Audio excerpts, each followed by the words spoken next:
नमस्कार, स्वागत है आपका द न्यूज़ लॉन्चर पर। मैं हूं अशोक वानखड़े, लेकर आया हूं आपका अपना कार्यक्रम द डायरेक्ट हिट।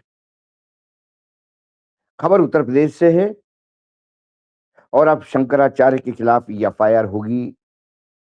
ये एफआईआर करवाई रामभद्राचार्य के चेले ने,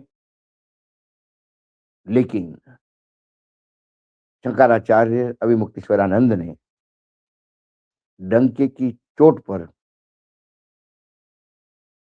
योगी का सच भी खोला।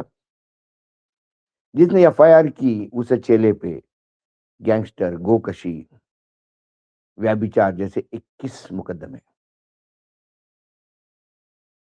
पूरे सनातन धर्म में और प्रशासन के बीच में हड़कंप मच गया है। शंकराचार्य के खिलाफ इस एफआईआर को लेके एक retired IPS officer M Nageswara Rao, उनका पहले ट्वीट देखिए।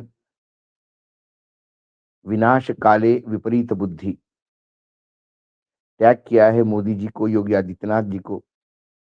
यह घोर अन्याय है। पूज्य शंकराचार्य अभी मुक्तेश्वरानंद सरस्वती महाराज जी ज्योतिर्मठ पर झूठे आरोप लगाकर सनातन धर्म को बदनाम करने की साजिश की पुरजोर निंदा करता हूं। याद रखिए जयललिता ने क्या किया था। पूज्य कांची शंकराचार्य जयेंद्र सरस्वती स्वामी जी, जो कांची मठ के शंकराचार्य है, उन पर झूठा केस लगाकर गिरफ्तार कराया उन्हें। उसके बाद वह स्वयं भी जेल गई और कैसी मौत मर गई ये बताने की जरूरत नहीं। नीचे उन्होंने वो खबर टैग की है। ऐसा ही एक ट्वीट सचिन गुप्ता का है, वो भी आप देख सकते हैं। स्वामी अभिमुक्तेश्वरानंद सरस्वती पर बच्चों के शोषण का आरोप लगाने वाले आशुतोष ब्रह्मचारी महाराज की क्रिमिनल हिस्ट्री पढ़िए। उत्तर प्रदेश में कुल 21 मुकदमे दर्ज है। व्यभिचार, धोखाधड़ी, गुंडा एक्ट, गोकशी, गैंगस्टर, न जाने क्या क्या। उन्होंने नीचे वो पूरा चार्ट नथी किया है जिसमें उनके ऊपर केसेस है। उसके ऊपर तो हम बाद में आएंगे। ये पूरी खबर जो है वो ये शुरू हुआ विवाद माघ मेले में शंकराचार्य जी के गंगा स्नान से। उसके बाद ये विवाद बढ़ता ही चला गया और इस विवाद ने एक नया रूप लिया, सियासी रूप लिया। हाल ही में उत्तर प्रदेश के उप मुख्यमंत्री पाठक ने 101 बटुकों का सम्मान किया और कहा कि सनातन धर्म में एक उनकी जगह है। ये उसी का सिंबोलिज्म था जिसमें बटुकों के बाल खींचते हुए, चोटी खींचते हुए पुलिस ने बर्बरतापूर्वक उन बच्चों पे हमला किया। और जब ये विवाद आगे बढ़ा तो इसी की परिणति एक एफआईआर में हुई, जो आदेश अभी हुआ। प्रयागराज की एडीजी एवं पॉस्को स्पेशल कोर्ट ने ज्योतिष पीठ के शंकराचार्य स्वामी अभिमुक्तेश्वरानंद सरस्वती और उनके शिष्य स्वामी मुकुंद गिरी के खिलाफ एफआईआर दर्ज का जांच के आदेश दिए हैं। कोर्ट के आदेश के बाद झूंसी थाना पुलिस कार्रवाई करेगी। स्वामी ने आरोपों को झूठा बताते हुए त्वरित जांच की मांग की है। यह अर्जी आशुतोष ब्रह्मचारी ने धारा 173 4 के तहत दी थी।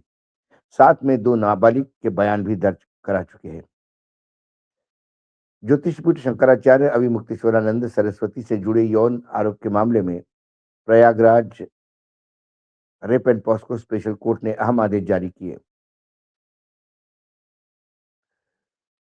स्वामी अभिमुक्तेश्वरानंद ने इसके बाद कहा कि वे सभी आरोपों को निराधार बताते हुए मामले की त्वरित कार्रवाई की मांग की। उन्होंने टिप्पणी करते हुए कहा कि हम योगी आदित्यनाथ नहीं, जो अपने ऊपर लगे आरोप हटवा लेंगे।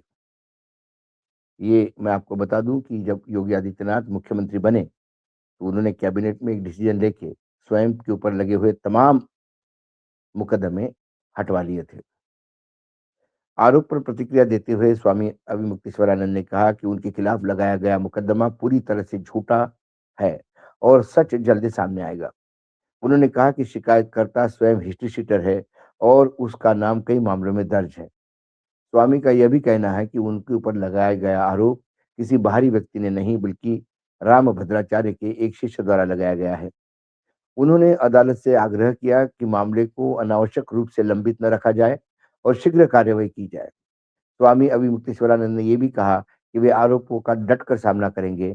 साथ भी उन्होंने पुलिस जांच पर पूर्ण भरोसा न जताते हुए पूरे मामले की उच्च स्तरीय जांच जांच करने की मांग की है। स्वामी ने कहा कि वे जांच एजेंसियों को हर संभव सहयोग देने के लिए तैयार है। एडीजी पॉस्को एक्ट के न्यायाधीश विनोद कुमार चौरसिया ने अपने आदेश में स्पष्ट किया है कि वे दोनों आरोपियों के खिलाफ विधिवत रूप से मुकदमा दर्ज कर निष्पक्ष जांच कराई जाए। अदालत के निर्देश के बाद झूंसी थाना पुलिस अब एफआईआर दर्ज कर आगे की कार्यवाही कानूनी प्रक्रिया पूरी करेगी। माना जा रहा है कि इस फैसले के बाद स्वामी अविमुक्तेश्वरानंद सरस्वती की कानूनी चुनौतियां बढ़ सकती हैं। धारा 173 4 के तहत दर्ज दी गई थी अर्जी शकुंभरी पीठाधीश्वर एवं श्री कृष्ण जन्मभूमि मुक्त निर्माण ट्रस्ट से जुड़े आशुतोष ब्रह्मचारी ने 28 जनवरी को धारा 173 4 के तहत अदालत में आवेदन देकर एफआईआर दर्ज करने की मांग की थी। उनका आरोप है कि स्वामी अभिमुक्तेश्वरानंद सरस्वती के आश्रम में नाबालिग बच्चों के साथ यौन उत्पीड़न की घटना होती है। उन्होंने इस संबंध में एक सीढ़ी अदालत को सौंपने का दावा किया है। इस मामले में 13 फरवरी को आरोप लगाने वाले दोनों नाबालिग के बयान अदालत में वीडियोग्राफी के साथ दर्ज किए गए। सुनवाई के दौरान कोर्ट ने पुलिस की रिपोर्ट को भी संज्ञान लिया और निर्णय सुरक्षित रख लिया था। अब यह अदालत ने एफआईआर दर्ज करने का आदेश जारी किया है।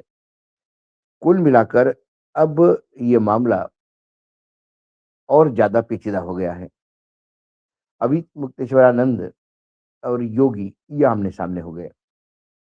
ये बात तो अब कोई छुपी नहीं है कि निचली अदालतों में कैसा कामकाज होता है। अब तो लोग ऊपरी अदालत पे भी निर्णय को लेके अचंभे में है।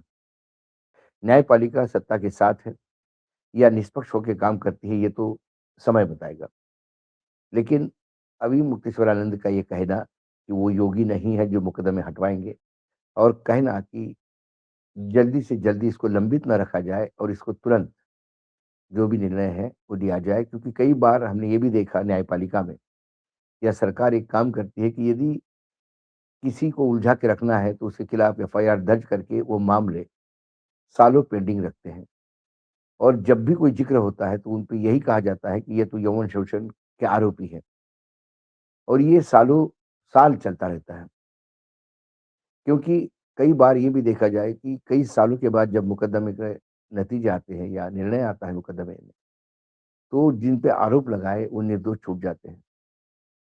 लेकिन लंबे समय तक लंबित होने से वो आरोपी बने रहते हैं। अभी मुक्तेश्वरानंद के केस में क्या होगा? क्या वो हाई कोर्ट जाएँगे? क्या एफआईआर दर्ज होगी? क्या पुलिस उनको अरेस्ट करेगी? अरेस्ट करने के बाद पुलिस रिमांड लेगी? कई चीज़ें हैं, आने वाले समय में